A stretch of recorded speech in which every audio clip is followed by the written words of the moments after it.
YouTube, the day has arrived. We've got one box of Upper Deck AEW Black Diamond. 6 premium cards per box. So I'm going to quickly show here, just in case you want to pause that and take a closer look. It does have a couple of the odds there, so you can see. This is the super premium high-end product for the Upper Deck line for AEW. Now, I've already done a video talking about my concerns about it, and then also had a collector conversation where towards the tail end we touched on this. So I'm not going to regurgitate all that stuff. That is on videos in the channel if you are curious about my thoughts on that. I did say I was going to open one box, so here it is. Unless there's some major discounts down the road, we'll see what happens. Now, I did say that for me, just sight unseen, even before we even got into the previews and everything, I knew that the likelihood was we were going to do much better than what has been my least favorite product they ever released, which was 2021 Spectrum. This was the other foray into high end, and this wasn't that great. We had 7 premium trading cards, but I've already outlined my issues with this particular one. I knew automatically Black Diamond was going to be a much better product. Also, because I am familiar with Black Diamond from the hockey side, I already kind of know what to expect going into it. I did get a chance to watch a couple of box breaks, including a case break as well, on a breaker and whatnot, so it gave me a little bit of a chance to see a couple of the boxes. And my early takeaway, before I get into any of it, is that there are way too many of the manufacturer patches, especially for a high-end product. So basically looking at prices, we're looking at about $300 US.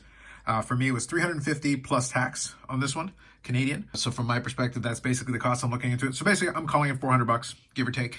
And your mileage may vary depending on where you are. And then US-wise, you're looking at about $300, again, give or take. If you can get it on the lower end of that, that's great. But what that really does is, with 6 cards, you're looking at about an average of $50 per card. And you can imagine, just based on that quick math, that it is very much a feast or famine. I have seen a couple of really good boxes, and then I've also seen ones that I would be a little iffy. The names are going to be critical, and then what type of inserts you get are going to be critical. There is a guaranteed autograph in here. There are some nice exquisite cards that are really good looking that have been pulled out of some of these boxes, but again, your mileage will vary. So here we go. We're going to take our time with this one because it's 6 cards, so we want to at least enjoy the experience a little bit, but now you have the background and we're going to get into it. So let's break the seal on that. So there it is, at least one box I've opened of every single AEW product. Some of them I've opened up quite a bit. But when it comes to the super high end, I try to stay out of the feast or famine side of things because it does tend to cause some interesting situations. So it is really one pack. That is all you get. And inside of it are your cards. Now, it does seem there are a fair number of redemptions. Looks like the booklets seem to be all redemptions so far from what we can tell. And also, I will add that they are sticker autos. So if that's something that concerns you, well, number one, it's an AEW product, so they've pretty much been all sticker autos for the most part, except for buybacks. And then also, at the same time, that is consistent with Black Diamond, though. If you are familiar with the hockey side, then that won't throw you because that is consistent. Also, a lot of these cards are very thick, so you're going to need your thicker penny sleeves and probably one-touchers or top loaders, whatever the case happens to be. You're going to need the thicker ones for that. So let's get into it. I do have one of these. We'll try to at least have a little bit of fun with this one. Said it is the one pack. All right. So we'll try not to give away everything in one shot here. I'm not a professional breaker. Don't try this at home. There we go. So you can see the first base card there. So we're going to try to go one at a time just to at least get a little drama out of this. Well, it looks like something interesting potentially there. I don't want to give away too much. So let's start off from the top and we'll go one at a time. So first one here, we got our base card. That is a sky blue. All the base cards are numbered to 149. They're actually pretty nice looking. So this is one of those situations where I wanted to see it in hand. From the video, it looked pretty good. I do like it. And sky blue is a pretty good one. So I think if somebody wants to put together a set, these are actually pretty nice looking. I don't think I'm going to put together a set because they are going to be a little bit pricey, especially at first, given that they're at least numbered to 149. Popular characters are going to do well. So I'll be out there looking for the Britt Bakers, but here's a good one to start off with. That's pretty solid. We'll do a little recap at the end. So second card, let's try to be a little careful. All right, so this is Sparkling Scripts. So they're nice looking cards. They got great shine to them. This is the feast or famine situation we're talking about. So great looking card. Love the design on this one. It is a sticker auto, like I said, but I think the design plays off it well. But it is also Matt Menard. So we start off with the Sky Blue, which is a great name, and then Matt Menard. He's great. He's pretty solid on commentary, but not exactly the one you'll be shooting for as far as hit insert. As far as the insert is concerned. But again, nice looking one for the Sparkling Scripts. Do a recap at the end. Next card, so we're crossing our fingers, hoping here. Let's see, next one.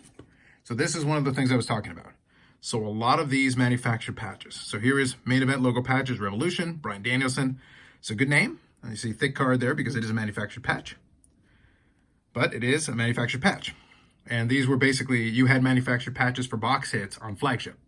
So in a $400 product, I don't necessarily want to be seeing manufactured patches. But Bryan Danielson's a good name. So 2 for 3 on the names and decent inserts. So now next one looks like another Exquisite. I'm going to try to be careful with this one. All right, so it's one of these here. So Exquisite, again, we got a dual relic. Nice looking card. You can see the texture in the background there with the foil. So they are kind of cool looking, being Exquisite and all. But again with the name. So it is Matt Taven. I think these are numbered. Yeah, so that one's numbered to 35. So you can see, numbered to 35, pretty good one, dual relic, but not the name you're looking for. So 2 for 2 on the names. Unfortunately, the bigger hits are not the names we're looking for. All right, next one here. Let's go. We got a Squared Circle Gems, Hikaru Shida. Again, solid name. Design on these are actually pretty fun with the foil. These ones are not as thick as those ones, but actually a pretty good design. Good action shot on that one as well. And that is numbered to 99. There we go. You got to try to get the angle right on these ones. There's that. So I consider that another good name on there. So this pack has been a little hit and miss, just depending. Let's see, how many do I got? I think I got one more card here. I think it's the last card. So another Shida, and this one's the Exquisite Collection. That one is numbered. That one's numbered to 125. So a good box if you like Shida. We'll do a little recap here in a second. But the Exquisite Collection cards do look pretty nice. All right, so let me get everything sleeved up and we'll do a little recap here. Alrighty, recap time. So, a lot of this kind of played out. I'm trying to think of where I would put this box. I'm going to put this kind of towards the average to maybe a little bit below average, and I'll kind of go into why here in a second. So this would be kind of almost an average box into a little bit below average. Some good names in here, some decent looking cards, but it's one of those things where the feast or famine side of it definitely played out. So let me start off here with the base card. So there's the Sky Blue. Good name, number to 149, nice looking cards. The problem with these ones is you can see with the dark borders, they do tend to chip quite a bit. So it's one of those things that unfortunately is always going to be part of having thicker cards. You can see there in the little corner. So with the dark edges, you're definitely going to be able to see that. I would not be surprised if a lot of them have kind of condition sensitivity issues because of that. That's just the nature of this type of product. Just make sure you mark it accordingly. This will be the kind of thing that'll probably wind up on eBay sooner rather than later, and probably sooner, much sooner than later. Next one here is the main event patches. So your manufactured patch, Brian Danielson, again, good name on this one. So what you're going to notice from this box here doing the recap is that I sorted it out, and the kind of the base cards, and this is not a base, but these are pretty common. The manufactured patches are coming in most of the box breaks I've seen, sometimes multiple manufactured patches per box. These are not the kind of thing you want to be seeing too much of, especially in a high-end product like that. But nonetheless, here it is. It does label it accordingly. It says manufactured patch. So a good name on there, but this would also be one that you'd want to put up on eBay sooner rather than later, just to get it out the door, while the set collectors are putting together their stuff, because it may not hold a ton of value afterwards. And again, based on the average cost per card on these boxes, you're going to try to retain your value where you can, or do a trade, or whatever the case may be. Next one here is Squared Circle Gems. Really cool looking card here. This is a Hikaru Shida. So again, decent name on there. This is actually a pretty decent looking card. This is numbered to 99. So I like the design on these ones. I think this one's a little bit more forgiving on the condition side of it. So this one actually looks pretty solid. And again, good name. This one, all of these cards are going to wind up on eBay. Next up is the Exquisite base. Again, really nice looking. Like the design on that. Good photo selection on this one, I'd say as well. And these are numbered. So this is numbered to 125. A little tougher to see there in the foil, but you can make it out. So I'd be curious to see. I'm hoping that somebody puts together a set of these. It'll probably look pretty good. So again, it does have the dark background, so it will show some chipping on it. But nonetheless, it is a nice looking card. I just had to take a closer look at it. I didn't realize. So the background there is actually marble. That's actually kind of a cool effect there. So nonetheless, there's another one, Exquisite Collection, Hikaru Shida. And then the last two hits are kind of the ones that are going to make it or break it for you. So in this case, it kind of broke the box. I'll go with my meme paint on this one. So my Exquisite here, dual relics, cool card. Matt Taven, not so great.